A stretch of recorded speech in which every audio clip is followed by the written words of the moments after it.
नमस्कार मित्रांनो, वास्तवावर बोलू काहीतरी या माझ्या शृंखलेमध्ये पुन्हा एकदा आपलं स्वागत. मी आपला मित्र राजेश वासंती साबाजी केळुसकर. मित्रांनो, ह्याचं मी शीर्षक जे दिलंय ना, श्रीकृष्णाने जसं म्हटलंय तशी वेळ परिस्थिती शरद पवारांवर आली आहे आणि ते सत्य आहे. हे आपल्याला समजून घ्यायचं आहे. काय वेळ आली त्यांच्यावरती आणि श्रीकृष्ण काय म्हणालेत. मित्रांनो, शरद पवारांचं तुम्ही राजकारण बघितलंय, त्यांचा राजकीय प्रवास तुम्ही बघितलाय. त्यामध्ये तुम्हाला एकच गोष्ट लक्षात येईल, त्यांनी राजकारण जे केलं ते फक्त स्वार्थासाठी केलं, स्वतःच्या मतलबासाठी केलं. आणि ते करताना त्यांनी कोणाचाही विचार केला नाही, कोणाचीही गय नाही केली. बरेचसे त्यांनी संघटना फोडल्या आपलं मतलब साध्य करण्यासाठी. बऱ्याचशा संघटना त्यांनी फोडल्या, बऱ्याचशा गोष्टी त्यांनी केल्या, बऱ्याचशा कोलांट्या मारल्या, बऱ्याचशे यू टर्न मारलेत, बऱ्याच वेळा थुकलेले त्यांनी चाटलं, अरे बऱ्याच गोष्टी केल्या. हा त्यांचा प्रवास आहे. त्यांचे एवढेच महत्वाकांक्षा होती की मी या राजकारणामध्ये प्रदीर्घ राहावा, आणि ते आजही आहेत. आजही त्यांची जी हे आहे, काय म्हणतात त्याला, त्यांची आस, आजही त्यांची आस पूर्ण होत नाही आहे ह्या वयात सुद्धा. म्हणून आजही ते राजकारणाला चिटकून आहेत, ह्या राजकीय क्षेत्रात ते चिटकून आहेत. सार्वजनिक क्षेत्रात ते आजही कार्यरत आहेत, कारण त्याची आस जात नाहीये, लोभ संपत नाहीये. हे एकमेव कारण आहे त्याला. मित्रांनो, आपण काय म्हणतो, मी काय म्हणाल तुम्हाला की श्रीकृष्णाने म्हटलंय त्याप्रमाणे घडतेय. तर असं काय घडते? आताच बघा, त्यांनी एक वक्तव्य केलं. नरेंद्र मोदी ज्यावेळी प्रचार सभा करतायत, या 5 राज्यामध्ये ज्या विधानसभा निवडणुका होणार होत्या, त्यावेळी त्यांचे जे प्रचार दौरे झालेत त्याच्यामध्ये त्यांनी एका मुख्यमंत्र्याची चिरफाड केली, बरेचसे आरोप लावलेत, बरंच काय काय ते बोलले त्यांच्याबद्दल. आणि ही गोष्ट शरद पवारांना लागली, ते दुखावले गेलेत. बघा मित्रांनो, आणि ते काय म्हणतायत, असा पंतप्रधान मी बघितलेला नाही, असा एक पंतप्रधान मी माझ्या आयुष्यात बघितला नाही, उभ्या आयुष्यात मी तो बघितलेला नाही, ज्या पंतप्रधानाने एखाद्या सिटिंग मुख्यमंत्र्याबद्दल एवढं बोललं असेल. सिटिंग म्हणजे त्यावेळी जो आहे मुख्यमंत्री, त्या पदावर आहे, अशा पदावर असलेल्या मुख्यमंत्र्याबद्दल असा कुठलाही पंतप्रधान बोलला नसेल, असं त्यांचं वक्तव्य आहे. म्हणजे ह्या पातळीला नरेंद्र मोदी पोहोचलेत की ते एका मुख्यमंत्र्याबद्दल हे असे वक्तव्य करतायत, असं त्यांचं म्हणणं होतं. मित्रांनो, किती हास्यास्पद आहे बघा, ही गोष्ट किती हास्यास्पद आहे. नरेंद्र मोदी हे तिथे फक्त काय गप्पा मारायला गेले होते का, की गळाभेट करायला गेले होते का त्या मुख्यमंत्र्याशी किंवा आणि अन्य कोणाशी? तर नाही, ते विरोधकांच्या विरुद्ध प्रचार सभा घ्यायला गेले होते, विरोधकांच्या विरुद्ध प्रचार सभा. आणि मग तो विरोधी कोणी असो, पहिली गोष्ट ते एका पक्षाचे कार्यकर्ते आहेत, तो म्हणजे भारतीय जनता पार्टी. त्यानंतर ते पंतप्रधान झालेले आहेत. म्हणजे आजच्या दिवशी ते पहिले पंतप्रधान आहेत, मग ते दुसरे त्या पार्टीचे कार्यकर्ते आहेत. पण ज्या वेळेला निवडणुका येत आहेत म्हणजे त्यांना रणधुमाळी ज्यावेळी उडवायची आहे, रणामध्ये, त्या रणांगणामध्ये उतरायचं आहे निवडणुकीच्या, त्यावेळी ते पक्षाचे कार्यकर्ते होणार सामान्य. त्यावेळी ते पंतप्रधान नसतात. कुठलीही व्यक्ती त्यावेळी पंतप्रधान, मुख्यमंत्री किंवा मंत्री किंवा आमदार खासदार नसतो. तो कोण असतो? तर त्या पक्षाचा कार्यकर्ता. आणि त्याचप्रमाणे पंतप्रधान नरेंद्र मोदींनी आपल्या विरोधकावरती तोफ डांगली आणि त्यांची त्यांचा यथेच्छ समाचार घेतला. मित्रांनो, ही सर्वसामान्य गोष्ट आहे. मग कोणताही पंतप्रधान असो, म्हणजे वर्तमानात तो पंतप्रधान असो, मुख्यमंत्री असो किंवा मंत्री असो, तो ज्यावेळी प्रचार दौऱ्यात जातो त्यावेळी तो विरोधकांवरती आपली तोफ डांगणारच. शरद पवारांनी एवढ्या वर्ष काय केलं? मग काय केलं? ते ज्यावेळी एखादे मंत्री होते, एका पक्षाचे ते आमदार होते, खासदार होते, त्यावेळी त्यांनी विरोधात ज्यावेळी त्यांना निवडणुका लढवायला गेलेत त्यावेळी त्यांनी काय केलं? मग त्यावेळी त्या मुख्यमंत्र्याची त्यांनी इज्जत ठेवली का? त्या मुख्यमंत्र्याचा विचार केला का? किंवा त्या मंत्र्याचा विचार केला का? नाही केला. त्यावेळी त्यांच्या विरोधात त्यांनी तोफा डांगल्यात. आणि असं असताना ते काय म्हणतायत, नरेंद्र मोदी एवढ्या खालच्या पातळीवर उतरले आणि हे पहिले पंतप्रधान. मनमोहन सिंगांनी तेच केलं पंतप्रधान असताना. नरेंद्र मोदींच्या विरोधात ज्यावेळी ते गुजरातचे मुख्यमंत्री होते त्यावेळी डिक्टेटर म्हणून त्याला संबोधलं, डिक्टेटर. मग ते काय वक्तव्य म्हणायचं? त्याला काय म्हणावं? त्याच्या अगोदर सुद्धा जे काय पंतप्रधान होऊन गेले त्यांनी प्रचार सभेमध्ये त्याच्या विरोधात जे कोण असतील, मुख्यमंत्री असतील, मंत्री असतील, त्यांच्या विरोधात तोफ डांगलेली होती. मग असं असताना, हे वास्तव असताना, हे सत्य असताना असत्य बोलायची गरज काय? दिशाभूल करायची गरज काय? दिशाभूल करायची गरज काय? आपणही तेच केलंय. उभ्या राजकारणामध्ये आपणही तेच केलंय आणि गरज नसताना सुद्धा केलेलं आहे. गरज नसताना सुद्धा केलेलं आहे. एखाद्या संघटनेला फोडून आपली वर्णी लावून घेतलेली आहे. असे हे कोण? शरद पवार, फुटलेल्या राष्ट्रवादीचे फुटलेले अध्यक्ष. आता मित्रांनो, मी श्रीकृष्णाने केलेलं जे वक्तव्य आहे त्याच्यावर येतोय. हे तुम्हाला लक्षात येईल, तुमच्या लक्षात येईल की नक्की काय घडते, का ते सटीक आहे, योग्य आहे त्यांच्या बाबतीत. ज्यावेळी श्रीकृष्णाने महाभारत युद्धानंतर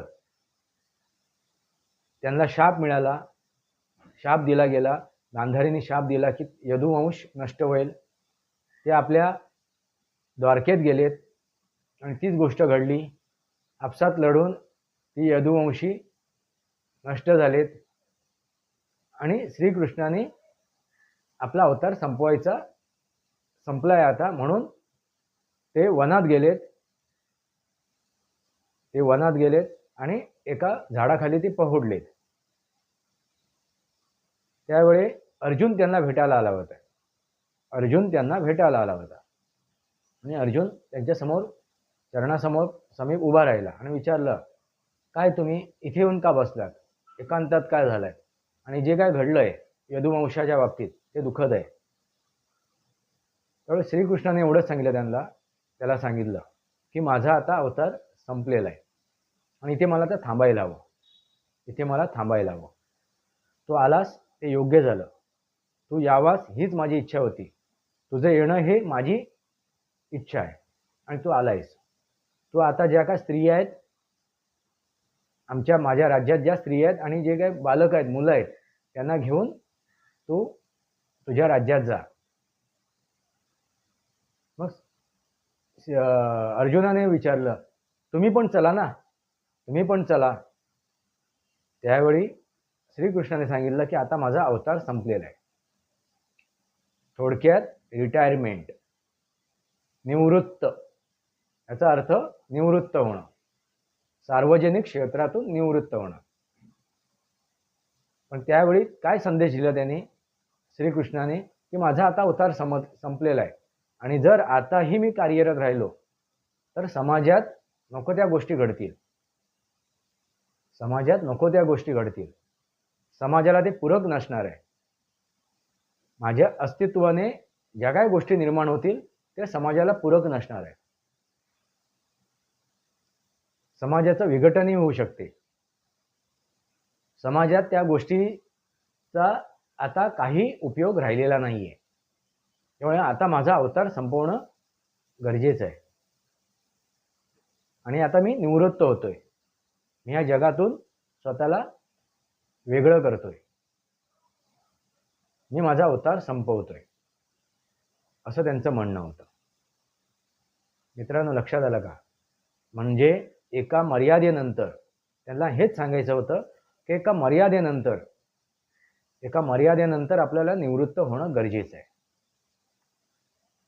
एका मर्यादेनंतर निवृत्त होणं गरजेचं आहे. आणि तीच गोष्ट ते सांगितलेलं त्यांचे बोल ज्यावेळी आपल्या राज्यात अर्जुन गेलेत आणि ज्यावेळी त्या धर्माने विचारलं, धर्मराजा युधिष्ठिरने, की शेवटचं काय बोलणं होतं, काय संदेश दिलाय श्रीकृष्णाने, त्यामुळे हे वक्तव्य त्यांनी सांगितलं की माझ्या राज्यातील बायका मुलांना तुम्ही तुमच्या राज्यात घेऊन जा आणि माझा अवतार आता संपलेला आहे आणि हा अवतार जर मी अजूनही जर राहिलो सार्वजनिक क्षेत्रात तर त्याचा समाजात विपरीत परिणाम होतील. पुढच्या पिढीकडे आता देणं गरजेचं आहे.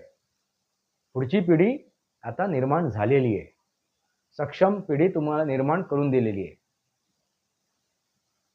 तुमच्यासाठी सक्षम पिढी निर्माण करून दिलेली आहे आणि तीच पिढी आता पुढचं भवितव्य घडवणार आहे.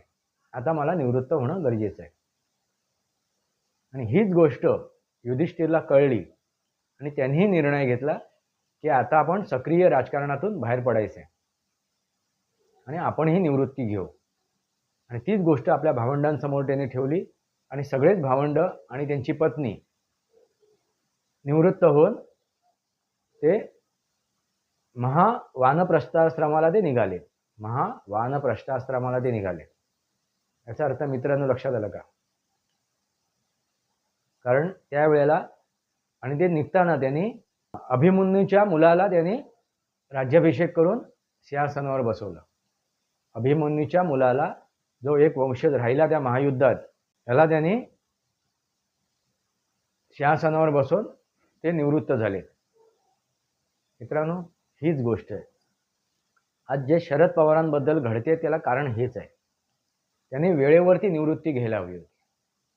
वेळेवरती निवृत्ती घेऊन आपलं जे राजकारण आहे किंवा राजकीय आपण जे काय सक्रियता होती ती बाजूला करून त्याच्यातून निवृत्त होऊन आपल्या पुढच्या पिढीकडे त्या गोष्टी द्यायला हव्या होत्या. जो सक्षम आहे, जो या आपली संघटना आपली पार्टी चालवण्यामध्ये सक्षम आहे अशा व्यक्तीच्या हातात ती द्यायला हवी होती आणि स्वतःला निवृत्ती घ्यायची हवी होती. सक्रिय राजकारणातून त्यांनी स्वतःला निवृत्ती घ्यायला हवी होती, पण तसं त्यांनी केलं नाही. त्यांची कन्या म्हणते, अजून माझं नाणं खणखणीत आहे. म्हणजे कोण? नाणं कोण? तर आपले पिता. तिलाही शरम वाटली नाही. आपल्या पित्याला नाणं म्हणते आणि ते बाजारात आजही चालेल. मित्रांनो, तसं नसते. एका मर्यादेनंतर त्या नाण्याची किंमत शून्य होते. ज्यावेळी नवीन नाणी छापली जातात, आता बघा 4 आणे गेलेत, 8 आणे गेलेत चलनातून. 1 पैसा होता पूर्वी, तो आता चालवू शकतो का आपण? नाही. काळानुसार, परिस्थितीनुसार, वेळेनुसार ते नाणं बदलावं लागते. आणि तेच नाणं खणखणीत म्हणत अजून त्यांची कन्या स्वार्थासाठी, मतलबासाठी आपल्या वडिलांना ह्या राजकारणात खेचते. काय अवस्था झाली त्यांची? पक्ष दुभांगलाच नाही तर पक्ष घेऊनच निघाले त्यांचे पुतणे. त्यांच्या हातात पक्ष राहिलाच नाहीये. जे कोण आहेत त्यांची काडी मात्रही त्यांना उपयोग नाहीये. जे काय त्यांच्यासोबत आहे त्यांना काडी मात्रही उपयोग नाहीये. तुम्हाला येणाऱ्या राजकारणात दिसेल, येणाऱ्या परिस्थितीत दिसेल, भविष्यात तुम्हाला कळेल ते काही त्यांना उपयोग नाही जे त्यांच्यासोबत आहेत त्यांचा. म्हणजे बघा आज काय घडते. दुसरी गोष्ट, ते एक मराठा नेता म्हणून त्यांना जी इज्जत मिळत होती ती त्यांनी घालून बसले. नामदेव जाधव यांनी तर त्यांचा बुरखाच फाडला. ते ओबीसी आहेत म्हणून ते सांगतायत. दुसरी गोष्ट, जरांगे पाटील उपोषणाला बसलेत, त्यांना ताकद ह्यांनीच दिली. आज जरांगे पाटील मराठ्यांचे नेते होऊन गेलेत. बघा वेळ काय आली. त्यांना देवेंद्र फडणवीस यांना शह देण्यासाठी त्यांनी जरांगे पाटील यांना मोठं करण्याचा प्रयत्न केला. आणि काय घडलं? जरांगे पाटील आज मराठ्यांचे नेते झालेत. ते आता वेगवेगळ्या ठिकाणी प्रचार सभा घेत आहेत, आपल्या सभा घेत आहेत. त्यांचं अस्तित्व थोड्या दिवसात संपणार आहे. अचानक उदयास आलेला, वेगाने उदयास आलेला त्याचा अस्त वेगानेच होतो. जसं आता अरविंद केजरीवाल यांचा होतोय.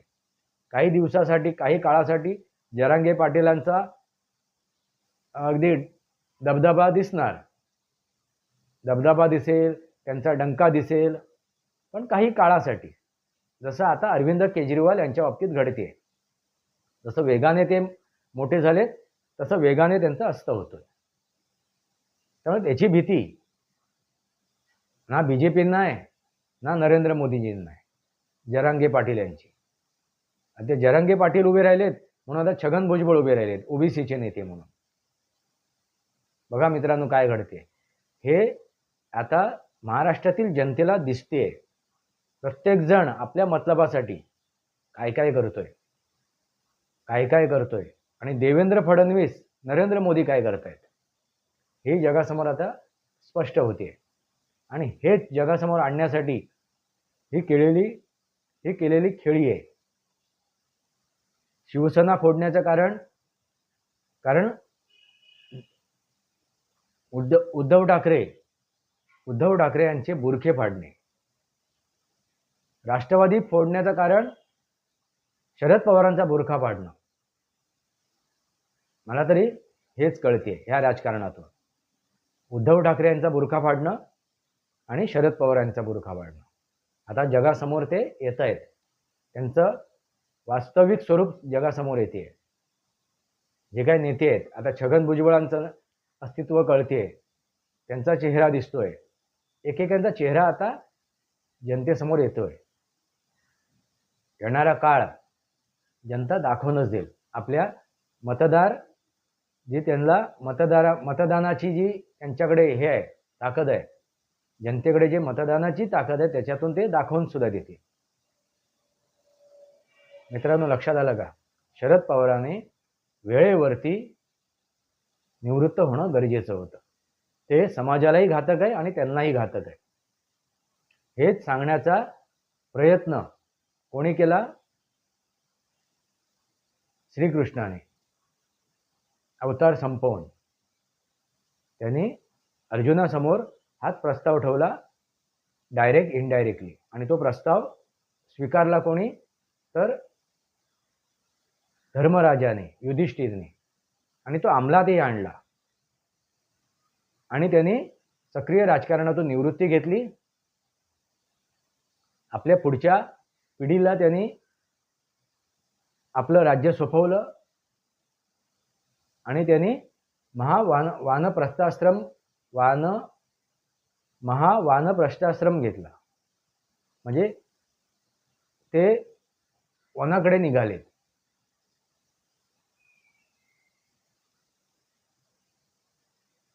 मित्रांनो ही गोष्ट आहे. काय गोष्ट आहे? तर वेळेवरती निवृत्त होणं गरजेचं आहे. प्रत्येक व्यक्तीने आयुष्यात एका मर्यादेनंतर कौटुंबिक किंवा सामाजिक